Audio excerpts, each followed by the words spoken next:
Beni dünyanın her bir yerinden izleyen vatanımın güzel ve değerli insanlarını saygı ve sevgiyle selamlıyorum. Selamun aleyküm değerli dostlarım. Sıla yolundan bugün aldığımız çok önemli bir haberle karşınızdayım. Kuzey Makedonya'da artık her şey değişti. Bugün size sadece yeni akıllı radar sisteminden değil, ceza alanların bu cezayı nerede ve nasıl ödeyeceğinden de bahsedeceğim. Bu bilgi özellikle transit geçen gurbetçiler için çok kritik. Dostlarım, rica edeceğim videoyu sonuna kadar izleyin. Bütün bilgileri vereceğim nokta nokta detaylı. Bu radarlar nerede, nasıl olacak, nasıl bitecek? Bütün bilgiler bu videoda. Kuzey Makedonya İçişleri Bakanlığı Safe City Güvenli Şehir adını verdikleri akıllı trafik sistemini tamamen devreye aldı. Bu haber Sıla Yolu sitesinden alınmıştır ve oradaki tüm bilgileri derleyip size anlaşılır şekilde aktarıyorum değerli dostlarım. Bu sistem artık hız ihlali, kırmızı ışık, hatalı park, süresi geçmiş belge, teknik eksiklikler. Bilhassa hız ihlaline biz gurbetçiler dikkat etmemiz lazım. Eskiden uyarı olurdu, artık uyarı yok, direkt cezaya geçildi. Hangi bölgelerde aktif? Hemen gelelim o soruya değerli dostlarım. Sistem şu şehirlerde tam olarak aktif. Üsküp, Tetovo, Kumanova. Ve en önemlisi transit koridorlar, yani bizim Sıla yolu güzergahımızda full aktif. Özellikle gece çalışan kameralar yüksek çözünürlüklü ve sürücüyü süper net bir şekilde görüyor ve ekrana alıyor değerli dostlarım. Sistem nasıl çalışıyor? Safe City sistemi yalnızca hız değil, araç plakası, sürüş davranışı, ışık ihlali, şerit ihlali gibi her detayı kaydediyor. Biliyorsunuz geçen de Sırbistan üzerine de bir yeni radar sistemi için video yaptım. Orada da mesela yanlış yerde şerit değiştirirseniz, yani ceza değiştirmeniz yasak olduğu yerde şerit değiştirirseniz sizi orada da aynısı, bakın Makedonya'da da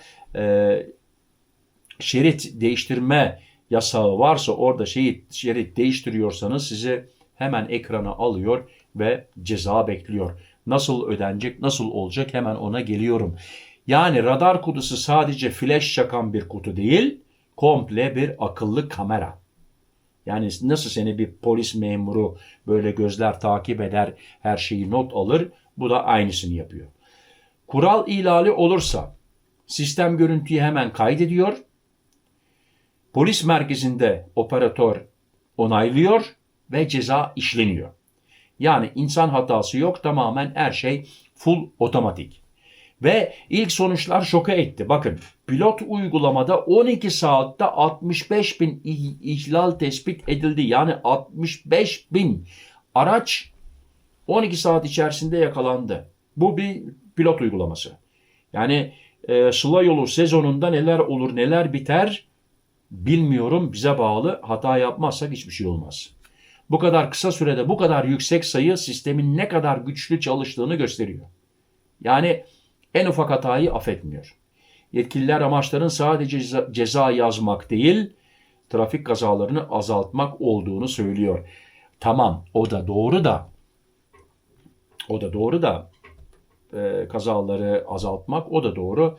Ama tabii ki birazcık da gerisini siz yorumlara yazarsınız. Yabancı plakalı araçlar da hedefte. Bu çok önemli bir nokta değerli dostlarım. Yabancı plakalı araçlar tamamen sistemin içinde.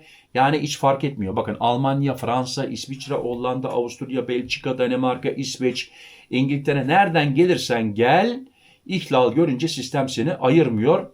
Hop, kaydediyor. Transit geçiyor olman fark etmiyor. Bundan sonra af yok. Yani turistlere de af yok.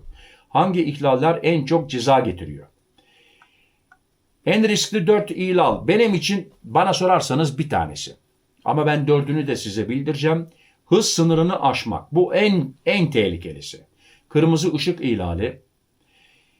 Belgesi eksik veya muayenesi geçmiş araç. Hatalı park. Biraz evvel dediğim gibi hatalı yerde şerit değiştirirsen, bakın bunlara dikkat edin.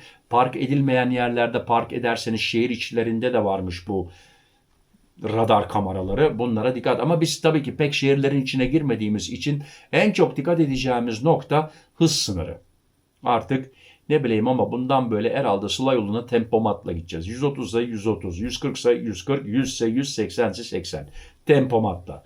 Cezalar nasıl işliyor? Cezalar birkaç şekilde işleniyor. Birkaç şekilde. Makedonya sistemine işleniyor. Araç plakasına ceza olarak kaydoluyor. Giriş çıkışta kontrol yapılabiliyor. Bazı durumlarda ceza tebligatı posta ile gidiyor. Burayı dikkatlice dinleyin çünkü şimdi en çok sorulan kısma geliyoruz. En çok sorulan soru ceza nerede ve nasıl ödenecek? Değil mi? Dostlarım burası en kritik nokta. Sistem yeni olduğu için birçok kişi şunu soruyor. Peki ceza yersek bunu nerede ödeyeceğiz? Kuzey Makedonya'daki uygulamaya göre eğer sistem tarafından tespit edildiysen trafik ceza sistemine işleniyor ve polis kontrol noktasında, gümrük çıkışında ya da ülkeye tekrar giriş yaptığında. Yani polis kontrol noktasında seni sağ tarafa çekebilirler. Orada ödeyebilirsin. Hemen radardan sonra, kameradan sonra veyahut da gümrük çıkışında veyahut da orada sistemde görünmezse hiç sanmıyorum ama tekrar giriş yaptığında karşına çıkacak. Ödeme yöntemleri polis merkezlerinde, yetkilendirilmiş ödeme noktalarında, yani cezaydın polis merkezinde ödeyebilirsin. Sınır kapısı ne oluyor? Yetkilendirilmiş ödeme noktaları oluyor.